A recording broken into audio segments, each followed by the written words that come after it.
سورة التكوير دا مكي سورة ته په دې کې یو کم دیرش نهش آیتونه دي او په دې کې الله سبحانه وتعالی انسان له دعوت ورکړي چې د قیامت هغه سخته ورځ را روانه ده نو ته به څه کوې بیا هلته هغې دپاره یې څه تیار کړي دي که نه ځکه به پیغمبر صلی الله علیه وسلم وی که څوک قیامت ته کته غواړي که نه چې قیامت به څنګه وي نو دا سورة الانشقاق او دا قسمه سورتونه دي ولولي دی به بلکل دا قیامت داسې ویني چې قیامت به څنګه راځي بسم الله الرحمن الرحیم اذا الشمس كورت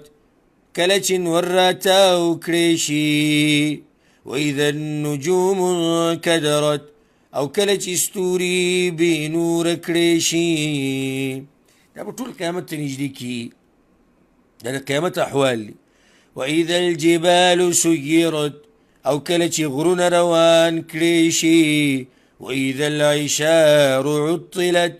او کله چې د لسو میاشتو بلار بیوخی ازادی پریخودی شي ګوره عربو ته قیمتي اوښه هغې چې د لسو میاشتو بلار به وي او دا به داسې سخته ورځي چې کله شپېلۍ ووهلی شي خلک به د هر څه پرېږدي واذا الوحوش حشرت او کله چې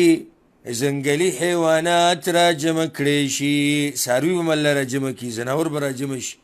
واذا البحار سجرت او کله چې دریابونه اور بل کړی شي بل به کړی شي او بیا به دا په جهنم کې توی کړي واذا النفوس زوجت او کله چې روحونه یوځای کړی شي د بدنونو سره یو معنی دا ده بله معنی دا ده چې نفسونه به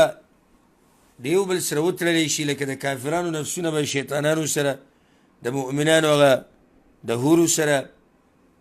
او د چا چې چا سره تعلق هغه سره به یوځای شي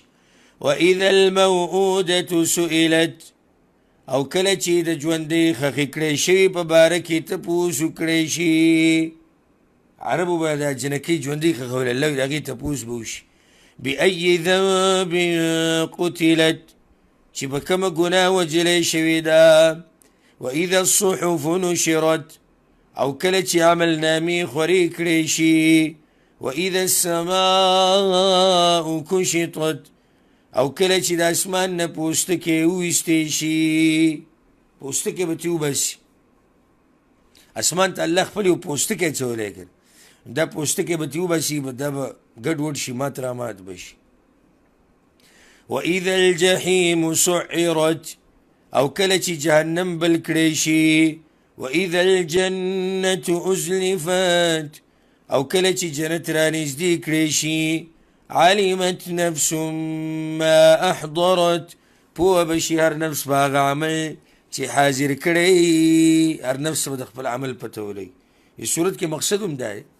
انسان له یره ورکول چې قیامت پر ورځ به ستا د اعمالو پته لګي نو تا څه وړي د ځان سره څه تیاری دې کړی اوس د قرآن رښتینوالی بیانېږي د قرآن سند بیانېږي فلا اقسم بالخنس نو خامخا قسم کوم زه په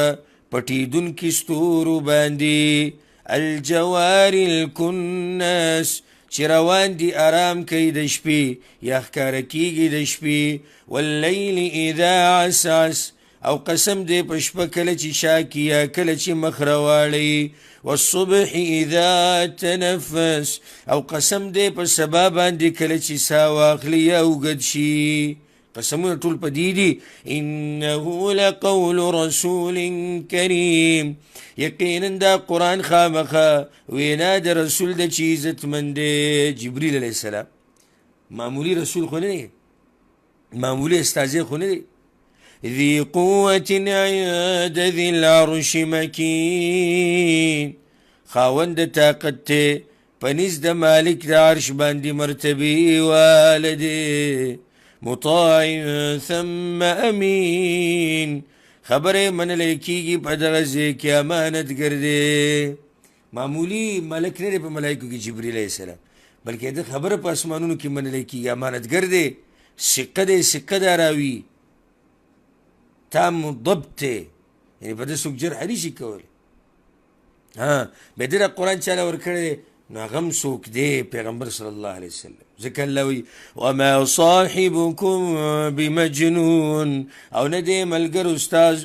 ملګری ستاسو لیونی. څوک وایي چې دوی به ملاقات کړی که نه؟ الله وایي ولقد رآه بالأفق المبين،